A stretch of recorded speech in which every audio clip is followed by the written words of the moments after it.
first reaction is not to thrash me within an inch of my life, which is the reaction I usually have to work against speaking at libertarian events because, of course, they're heavily involved with Austrian economic theory and gold bugs and all that. So it's kind of like swimming upstream every time, but here I'm going with the flow, which is so much nicer.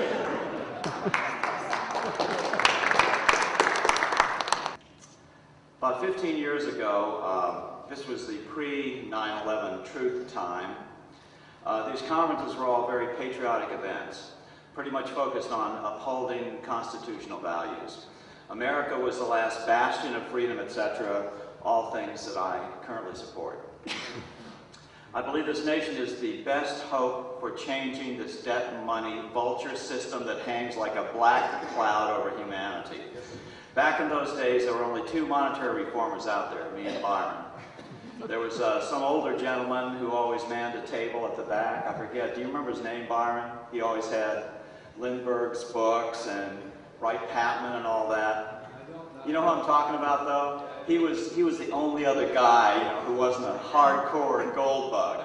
And I just want to tell you all, this is interesting that you don't know the history of it, but there's a reason why the monetary reform solution is not better known in this country. And that's the ascension of Austrian economic theory in the past 40 or 50 years. Byron's nodding his head. And that's why the gold bugs have absolutely taken over the monetary reform discussion. And this is just a temporary and transient phenomenon. You know, the head of the whole gold bug theory is Ludwig von Mises. Well, you know who brought him from Austria? You know who paid for every day that he reigned as a professor of economics or whatever the heck his title was at New York University? The Rockefeller Foundation. That's why the gold answer is the false solution.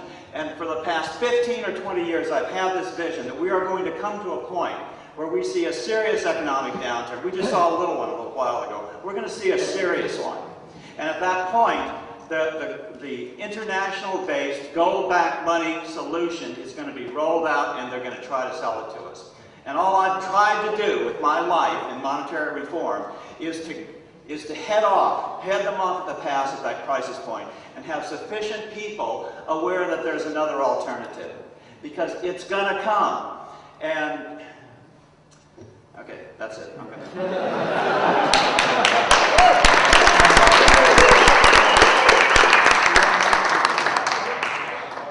Anyway, then, and of course I'm going to say something that's probably unpopular in this audience, but that's never stopped me in the past. Then the 9/11 truthers came in to the whole conference circuit and basically changed the focus 180 degrees. Suddenly America was the evil empire. We were a fascist nation.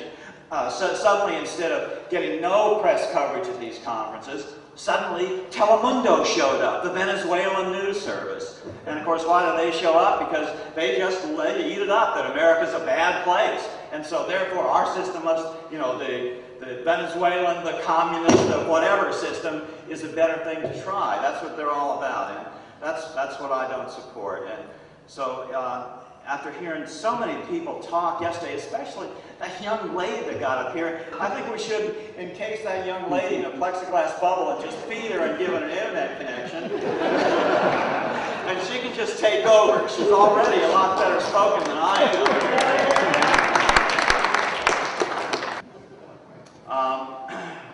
Well, I'm always very optimistic. I've tried to live my writing career by two standards that are important. I've never written a word that I wouldn't want any of my 4 children to read. And number 2, and most importantly, I've never written a word that gives a hopeless message.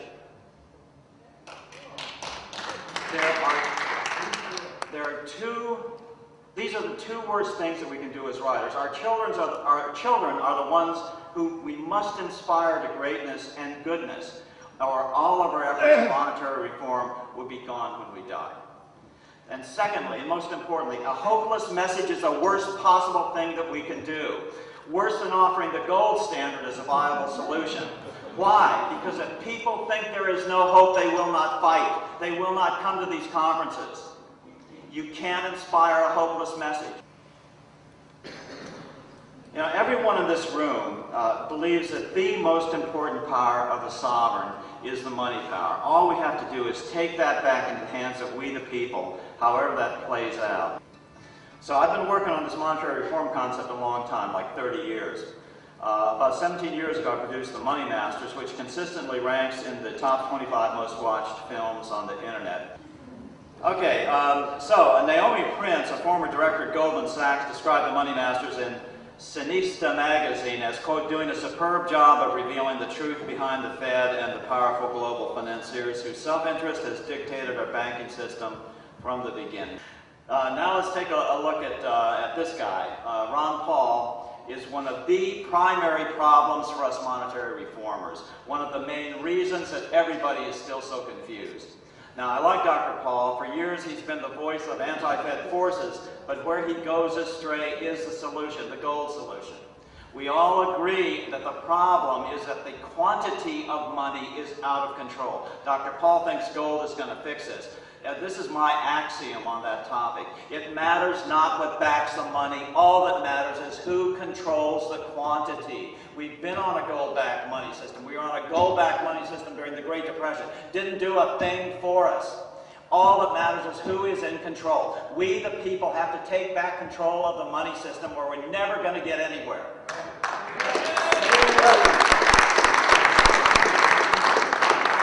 And it just makes sense. I mean, do you want the greatest power of a sovereign nation in the control of an unelectable banker? Or do you want it in control of somebody who's elected, one way or another? I don't care how it happens, just so it's out of their hands and somehow closer to being in our hands. I don't have all the solutions, I don't pretend to. Let's hear from Dr. Paul. I don't like the idea that they have monopoly control. It's a cartel. They get to print the money. And the Constitution really doesn't give them that authority. The Constitution said that only gold and silver can be legal tender. That drives me crazy. When he says only gold and silver can be legal tender according to the Constitution, where does it say that, Ron? Okay, as I say in my book, just how many incorrect statements can you make in 12 seconds? So for the past 40 years or so, the gold bugs have completely dominated the talk of true monetary reform and been able to successfully pigeonhole the greenbacker solution as nothing but wild money printing. If we're not going to control the quantity, why would we even be here? That's the whole point, to have a stable economic system. That's the very definition of economic study anyway, to create stability. That's what we're trying to do. But the gold bug ascension to power is starting to wane now, and that's why I went directly into the heart of the beast on this worthless quest. I shouldn't say worthless quest, because this is being recorded. In any case. So, the Libertarian Party is America's third largest political party, the one place where the gold bug political activists are the most firmly entrenched. My mission was to begin to plant some seeds of truth, and it's been pretty effective. Now, I'm not going to win the Libertarian Party's presidential nomination 1 week from today at their national convention, but I did way better than I expected to. I've consistently come in second in most every state's straw polls where I've been in the presidential debates. So who is going to win? This is the guy that's going to win. Former Governor of New Mexico, Gary Johnson. He was a failed Republican candidate before he suddenly dropped out of the Republican race on December 28th and announced that he had really actually been a lifelong libertarian and brought his $250,000 worth of debt, which he'd accumulated in the Republican race, over to the Libertarian Party, something they're completely against, but somehow they've ignored that. So is he an improvement over the Democrats and Republicans from a monetary reform perspective? That's his face there on the right. You can't quite see it, but this is campaign material that he put out.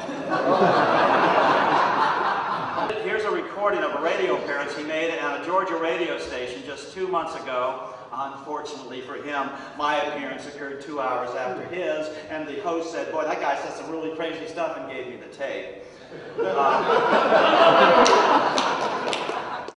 Borrowing is okay. Printing money, that's what we need to stop. We own the Federal Reserve. There's this misconception that the Federal Reserve is some private entity. We, U.S. taxpayers, we own all the stock in the Federal Reserve. Surprise! I'm asked, what about criminal prosecution of those on Wall Street? You know what? It's probably because none of them committed any crimes. None of them committed any crimes. None of them committed any crimes. None of them committed any crimes. None of them committed any crimes. None of them committed any crimes. None of them committed any crimes. None of them committed any crimes. They just made some incredibly bad decisions. How many remember the Three Stooges? Okay, crashes are caused by just one thing, and that's bubbles. Bubbles are caused by just one thing, and that's by banks being in complete and total control of the quantity of the American monetary system, in complete contradiction to the U.S. Constitution. Secondly, mortgages were sliced and diced, and they were sold multiple times. The same mortgage simultaneously was sold in multiple arenas. This is clear-cut fraud, clear-cut theft, and it needs to be prosecuted to the full extent of the law. Okay, so as you can see, I'm not going to win. I don't think there's a single person in this room who can claim to have invented anything new in this field. We are all in this together, and that should be comforting to all of us. That we are indeed on the right track, that these same truths keep popping up over and over and over again. And so we're safely wrapped in the purifying, truthifying arms of history. Okay, so this is Article 1, Section 8 of the Constitution. I just want to go through these two here. Incidentally, did you know that as late as World War I, 90% of the federal budget was funded through duties, imposts, and excises? Of course, this is a direct contradiction to the Libertarian Party platform, which believes in open borders and free trade, and that's going to set me off on a whole other thing. I believe in fair trade, not free trade. You don't need to be supporting slave states.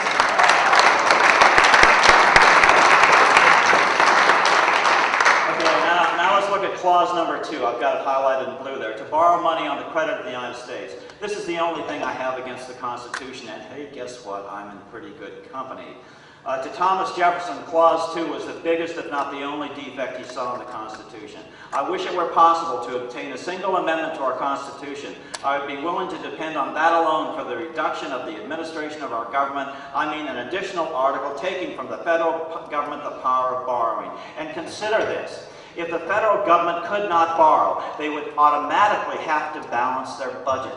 Because if they spent more than their income, Congress would have to feel the wrath of the voting electorate immediately, because they'd have to raise taxes to pay for the spending immediately. Okay, the second biggest confuser on this topic is the current term coin money. To the gold bugs or medalists, this means metallic coins only should be authorized. I also noticed that I included the next clause to provide for punishment of counterfeiting the securities and current coin of the United States. What about those fractional reserve lending guys? So let's move on here. In a lengthy but definitive paper in 2008, Professor Robert Nadelson of Harvard explained the meaning of the coinage clause as follows. Coin, even in monetarist Britain, meant payment of any kind. The verb to coin could mean to make or forge anything, represented today by the common expression to coin a phrase. So, pursuant to the usage, paper money could be coined. But the Supreme Court has ruled as well on the acceptability of paper money under the coinage clause several times. In 1870, Hepburn versus Griswold, 71, Knox versus Lee. Knox versus Lee was upheld in court challenges in 1872, and also the famous and final Juilliard versus Greenman case in 1884, which caused Professor Murray Rothbard, the king of the gold bugs in academia, to say, from then on, paper money would be held consonant with the U.S. Constitution. It's settled law now. It's not even a debate.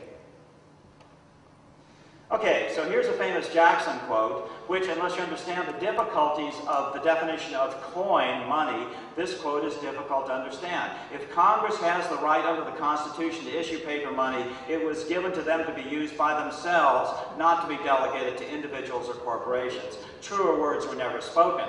However, so in this case, it's been my argument in the past, and it's been pretty effective, but just this week, a superb new nugget of information has been added to my armamentarium by Scott Baker, the public banking head for New York. And Scott, could you raise your hands? Everybody knows who the heck you are? This is just great. This helps things so much. Scott sent me this commentary on why the framers worded the Constitution this way.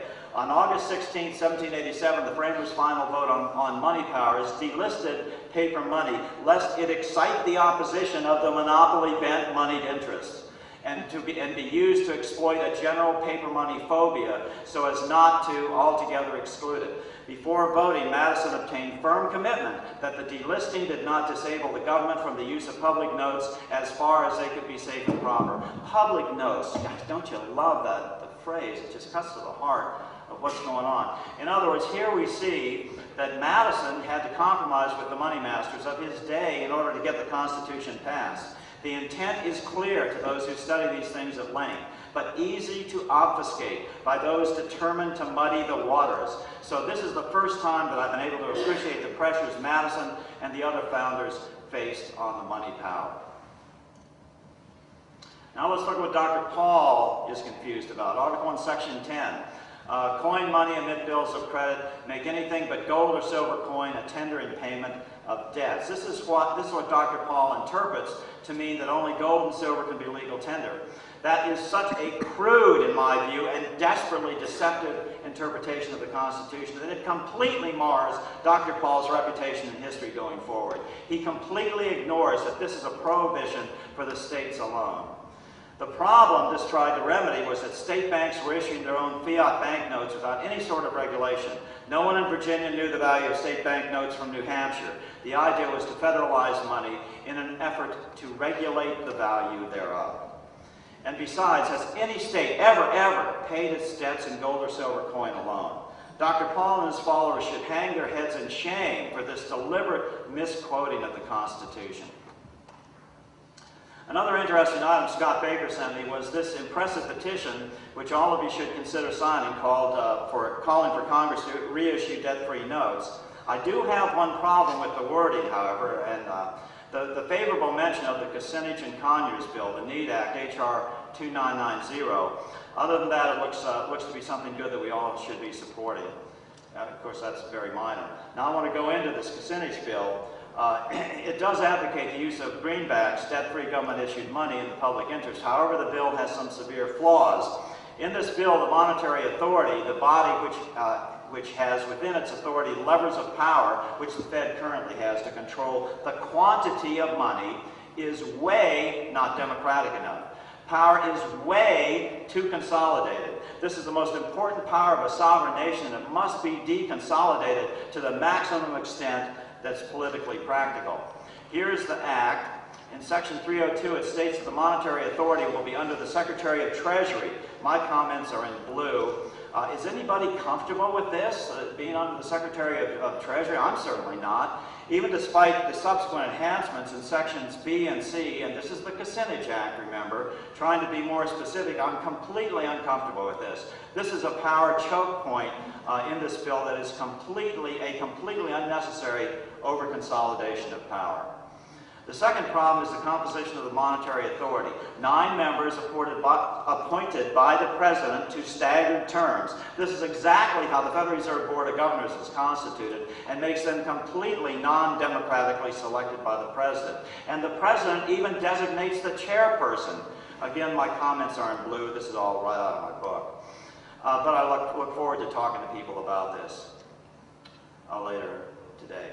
Now here's the way this should go. Since this monetary authority is only authorized by implication in Article 1, Section 8, regulate the value thereof clause, the actual way that this should be accomplished would be to default back to the 10th Amendment to the Constitution. And for those who don't remember it, like me until I got into this, This is what it says. The powers not delegated to the United States by the Constitution nor prohibited to it by the states are reserved to the states respectively or to the people. The monetary authority should be completely independent and composed of members from each of the 50 states. Maximum deconsolidation of power. And it should not be beholden to the Secretary of Treasury. It should only be responsible and accountable to the individual state legislatures via their duly elected or appointed representatives. Okay, this is another thing that was sent to me. This is a lawsuit filed by Cliff Johnson of California, filed in federal court in California. And in it, he asks that a few $100 billion, not a trivial amount, of U.S. notes be used to make Social Security payments, thus retiring that amount of debt. His lawsuit also contends that misleading statements about the effectiveness of U.S. notes on Treasury's website are making it difficult for him to pursue his case. So here's an interesting discussion between the judge, Judge Alsop, the plaintiff, Mr. Johnson, and Treasury's attorney, Mr. Perlman. Judge Alsop, why don't you stand on a street corner and tell passers-by what you're trying to do here? Johnson, I do. Judge Alsop, surprised. Then what's the problem with that? I can't get through. No one knows there's any difference between U.S. notes and Federal Reserve notes because the Treasury says there's no difference. And that's a misrepresentation of simple fact. And it's an intentional authoritarian misrepresentation. It distorts the public debate. Then this is the defense attorney, or the government's attorney. We're going to file a motion to dismiss on Monday, Your Honor. And then Johnson says, I should add that there's an amendment I need to make. It's an election issue. The Libertarian candidate, Bill Still, has expressed support for this case. Libertarians have a greenbacker platform, not exactly true, but which is what the case is about. So should I amend this as an election issue, maybe cite the candidate as a non-interested party?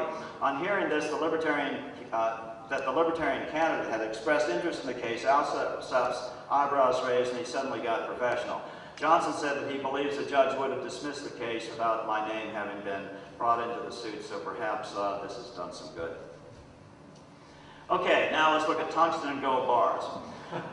For years, this story and many different flavors of it circulated on the internet, but a couple of weeks ago came the first visual proof that it was true. It's probably the biggest slap in the face for the gold bugs imaginable. Metalists have always argued that gold is a reliable store of value and free from the ability of the money masters to manipulate the quantity. But check this out. So here's a perfectly good picture of a 1 kilogram gold bar, which you can't see very well. And here's the top half of it. It's been cut in half. And then here's the side view, clearly showing, can you see them? That 40% of the weight is taken up by tungsten rods. The gold bar was bored and the tungsten rods were pressed into one end. Tungsten is an ideal substitution for gold because the densities are remarkably similar. The problem is that who in their right mind would want to cut into their 1 kilogram gold bar to discover that it's actually a fake and therefore worth 40% less than they paid for it? The implications of this are huge. It's just so great to be a monetary reformer at these times. Okay, now here's another, for every gem I get, of course, there's 100 false trails, and this is one you probably heard of. I'm almost to the end, it's okay. Like this one from the Drudge Report, it says that Iceland is making plans to forgive mortgage debt for all of its citizens. So how many people have heard about this? A lot of people. It's just completely bogus, I'm sorry. So I checked this with my friend in the Icelandic Parliament, Birgitta Jónsdóttir. Birgitta is the lady who's in my film, The Secret of Oz. This just reminds you who she is. Why are governments pumping money into private banks? Why are they not letting them roll? I mean, just like any other. And then the excuse is, oh, they're too big to fail. Let them fail, please. Isn't it wonderful how this is just like universal truths?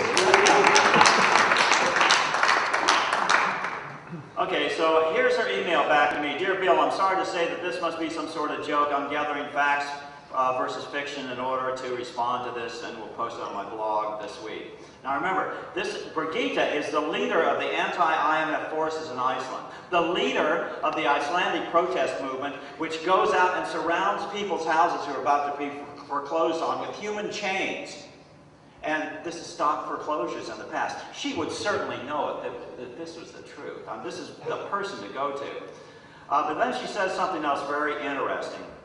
I'm on my way to Canada later today, still not able to travel to your country. So what the heck is this all about? Brigitte is suing the U.S. government to prevent the implementation of the draconian provisions of the NDAA, the National Defense Authorization Act. When I first heard of this, you know,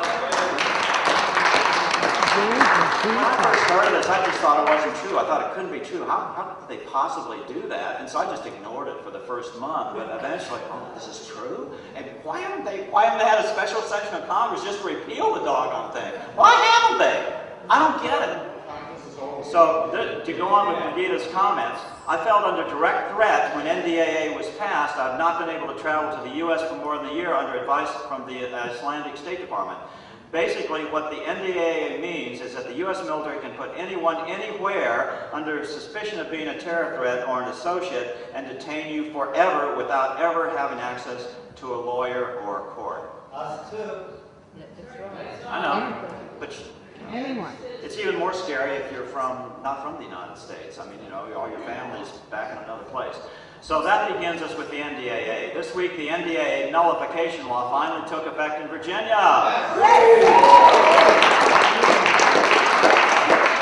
After a 3-month battle, the law, quote, prevents any agency, political subdivision, employee, or member of the military of Virginia from assisting an agency of the armed forces of the United States in the conduct of the investigation, prosecution, or detention of a United States citizen in violation of the U.S. Constitution, Constitution of Virginia, or any Virginia law or regulation.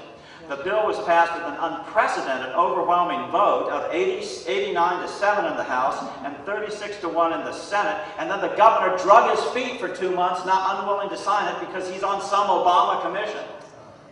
And he's the most conservative of Republicans.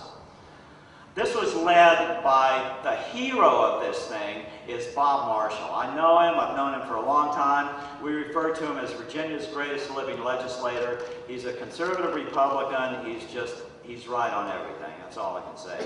During the 2010 legislative session, Marshall stunned the nation by something else that's more along our lines, by proposing a study commission. I think it was the very first state to do this, to study the feasibility of a state-owned, state-chartered bank, the Bank of Virginia, along the lines of the Bank of North Dakota.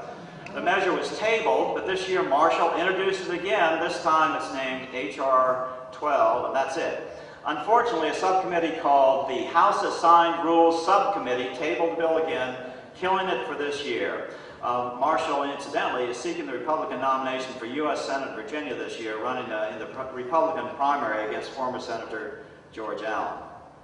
So now my time is up, but I'm still going to go on just another minute. So now I'm finally getting to the main. Those are just bits and pieces. Now we're getting to the main thing. So now it's time for me to get on with my presentation. Monetary reform rests on 2 great pillars that I refer to as inviolable. In other words, you have to have this to make it work. No more national debt and ending the Federal Reserve System.